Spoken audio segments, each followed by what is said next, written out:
dimanapun Anda berada, selamat pagi kembali untuk Anda yang baru saja tune in bersama kami di 100,5 MHz AM 783 kHz ataupun melalui audio streaming kami di www.rri.co.id. Kita masih di sesi wawancara pendengar RRI ya. Di kesempatan pagi hari ini ada beberapa topik yang sudah kami hadirkan dan akan kami hadirkan sampai kita berada pada pukul 8:30 waktu Indonesia Tengah.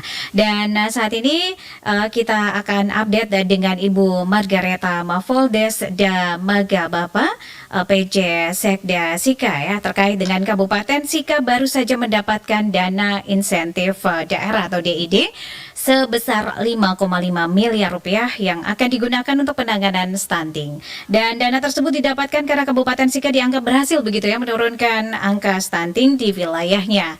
Dan Ibu Femi sudah berada di ujung telepon dengan RRI akan membahas rencana dan juga strategi penggunaan dana ini untuk mengatasi masalah stunting di wilayah Kabupaten Sika. Ibu Femi, selamat pagi. Selamat pagi, ada Lili. Terima kasih sudah meluangkan waktu untuk ngobrol dengan RRI ND. Baik, saya juga ingin menyapa untuk semua mendengar setia RRI ND. Selamat pagi dan salam sehat dari Kabupaten Sika. Oke, terima kasih kakak ya.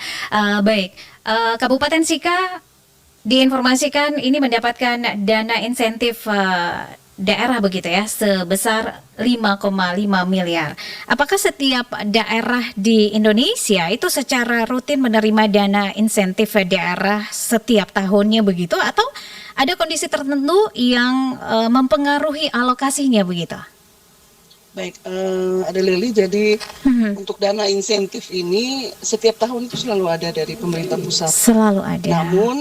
Namun dengan penilaian kinerja yang berbeda. Oh iya. Ya, tahun ini ada 3 penilaian, yaitu pengendalian inflasi, kemudian ada terkait dengan kinerja terhadap kesejahteraan masyarakat. Itu ada 3 yang menjadi penilaian: penurunan kemiskinan ekstrim, kemudian penurunan stunting, dan ada 1 lagi itu adalah penggunaan produk dalam negeri. Gitu. Bangga buatan Indonesia begitu ya? Iya, betul. Oke, dan ini cukup besar begitu ya, 5,5 miliar, dan ini adalah anggaran setiap tahunnya didapat dengan kriteria berbeda begitu ya, dan tahun ini untuk beberapa kriteria tadi yang sudah disebutkan.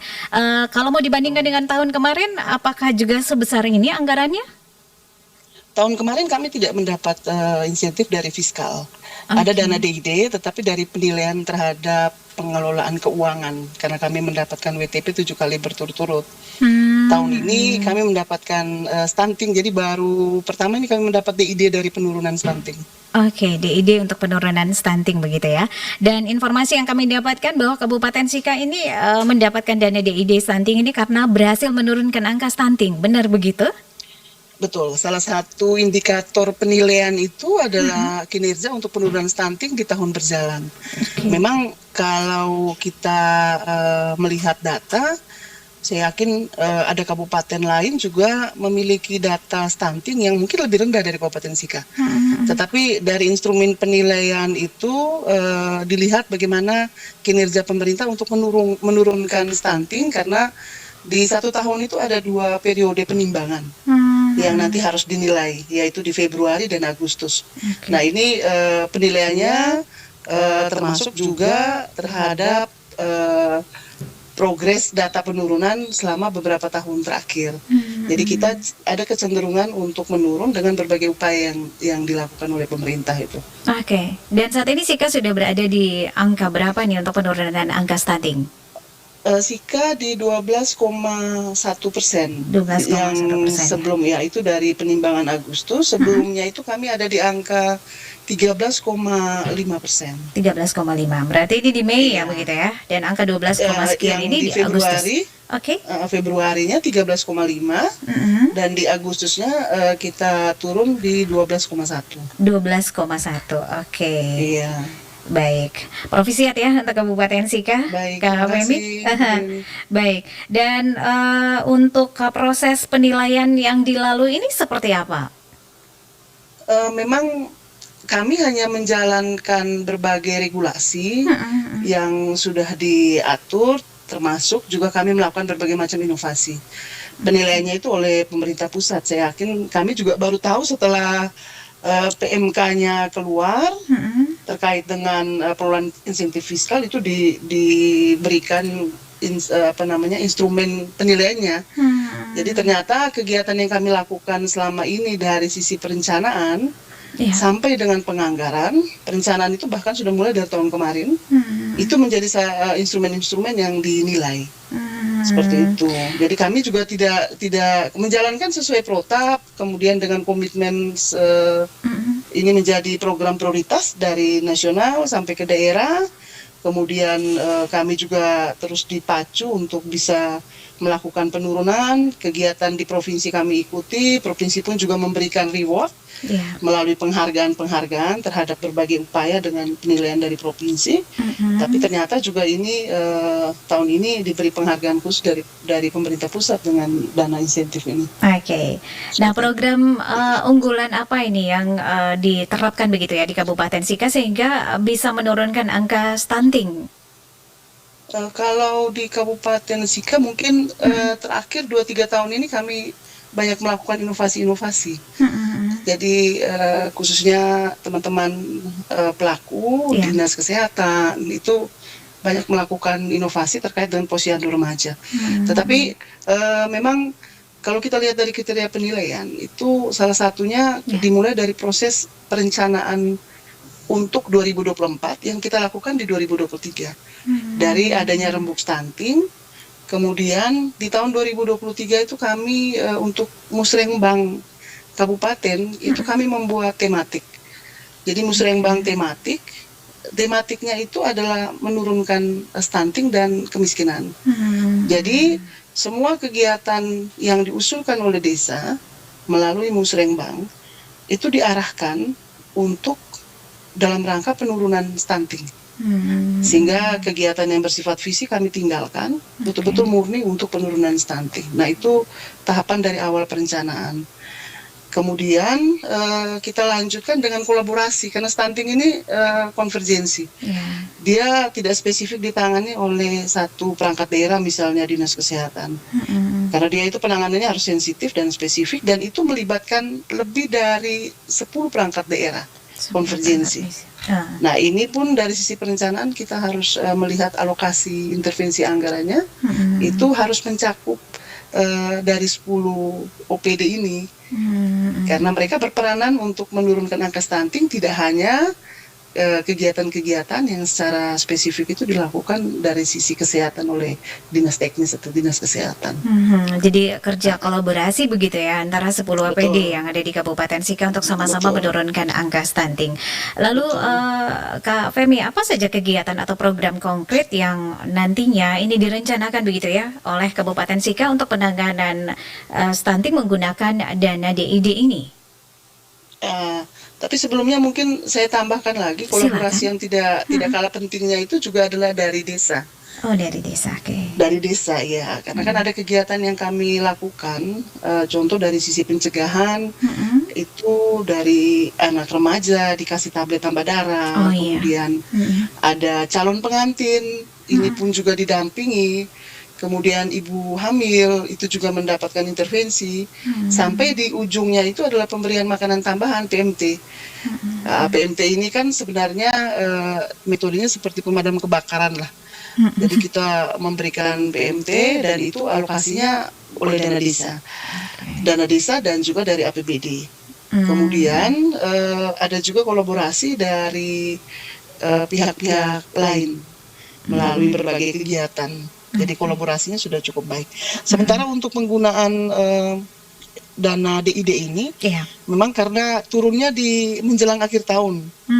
Kemudian pemerintah dibatasi dengan 3 bulan terakhir yang harus kami laksanakan kegiatan. Cuma ada tiga kegiatan saja yang kami alokasikan untuk tiga bulan OPD. Ini ya. Iya, yang pertama itu ada dinas pendidikan. Dinas pendidikan ini ada intervensi untuk PAUD. Kami sudah mulai bergerak untuk PAUD HI, holistik integratif, yang di dalamnya itu termasuk juga kegiatan-kegiatan yang mendukung penurunan stunting ini bagi anak-anak usia PAUD. Itu. Kemudian yang kedua ada juga kegiatan yang kami alokasikan untuk pemberian tablet tambah darah bagi remaja putri. Karena memang dari hasil kajian dari teman-teman Dinkes itu anak-anak remaja putri kita sekarang 70-80% itu semua anemia. Oh iya. Ya mungkin karena aktivitas apa namanya digital ataupun kegiatan sekolah yang mungkin sekarang lebih kompleks lagi, sehingga cenderungnya anemia. Dan kalau remaja putri anemia berarti itu salah satu faktor yang kemudian ketika nanti berkeluarga bisa ada risiko untuk anaknya stunting. Kemudian kami juga alokasikan untuk pemberian makanan tambahan PMT. Dari dana itu ada satu yang memang sedikit spesifik, itu ada alokasi untuk Dinas Lingkungan Hidup untuk penanganan persampahan, ya penanganan persampahan. Karena memang di dalam PMK itu sudah diatur sub kegiatan apa yang bisa dibiayai dari DID ini, yang semuanya itu juga berkontribusi untuk menurunkan stunting. Jadi ada tiga program yang kami alokasikan dari DID ini. Oke, jadi ini untuk PAUD, kemudian pemberian tambah darah, dan juga untuk DLHD ya, penanganan sampah begitu ya di Kabupaten Sika. Baik, dan ini tersisa 3 bulan, apakah harus dihabiskan dalam waktu 3 bulan ini? Kami tidak mesti inginkan, ya? Kami inginkan harus. Jadi kami juga mengalokasikan itu dengan pertimbangan kita bisa menyelesaikan di tahun ini. 2024, kecuali kalau ada kondisi kecuali kalau kayak PMT juga kita alokasikan untuk balita T, dan itu yang ketentuannya 14 hari dan 24 hari. Ada stunting nanti mungkin yang akan lebih karena harus diberi selama 3 bulan untuk anak-anak stunting. Nah itu pasti akan melebihi tahun anggaran. Tetapi yang kegiatan lainnya kami pastikan untuk bisa selesai di tahun anggaran 2024 ini. Sesuai dengan aturan yang ada, apakah boleh penggunaan anggarannya ini sampai di tahun berikutnya begitu? Ya, jadi ketentuan yang sudah diatur itu sampai dengan bulan November 2024 itu penyerapan anggarannya minimal 20%. Minimal 20%. Dari total anggaran minimal. Ya. Sehingga masih ada jika ada kondisi tertentu bisa dilanjutkan, DID itu bisa dilanjutkan di tahun anggaran berikutnya, nanti dianggarkan di APBD 2025. Oke, baik. KPMI, apa harapan Anda begitu terhadap dampak dari penggunaan anggaran tersebut melalui program penanganan stunting bagi masyarakat Sika? Ya, kita mengharapkan adanya terus-menerus penurunan, karena target kami di RPJMD sebelumnya bahkan kami berani sekali untuk menargetkan stunting itu 0%. 0%, amin ya. Iya, 0% gitu. Cuma memang evaluasi kami ternyata kami harus berusaha ekstra ini untuk bisa. Jadi target kami di RPJMD teknokratik yang sudah kami susun itu 1 digit. Sehingga mudah-mudahan dengan adanya intervensi termasuk perhatian dari pemerintah pusat, kemudian ada dampingan dari pemerintah provinsi, kami menargetkan untuk stunting itu bisa turun di angka 9% lah di penimbangan berikut. Dengan masifnya kami melakukan berbagai kegiatan baik dari sisi pencegahan sampai dengan penanganan, kemudian sekarang ada intervensi lagi dari DID. Semua anak-anak stunting yang sudah teridentifikasi BNBA-nya itu tidak ada satupun yang tidak ditangani. Nah ini yang kami optimis untuk di penimbangan berikut Februari itu target kami penurunan stuntingnya bisa sampai di angka 1 digit, karena ini akan mempengaruhi semua indikator makro yang ada di Kabupaten Sika. Kalau kita bisa menangani stunting dari anggaran DID ini, secara otomatis itu akan berpengaruh juga terhadap angka kemiskinannya, juga pasti akan berpengaruh. Kemudian angka IPM-nya begitu, karena dia mempengaruhi segala sisi kehidupan lah dari anak anak-anak ini. Hmm. Seperti itu.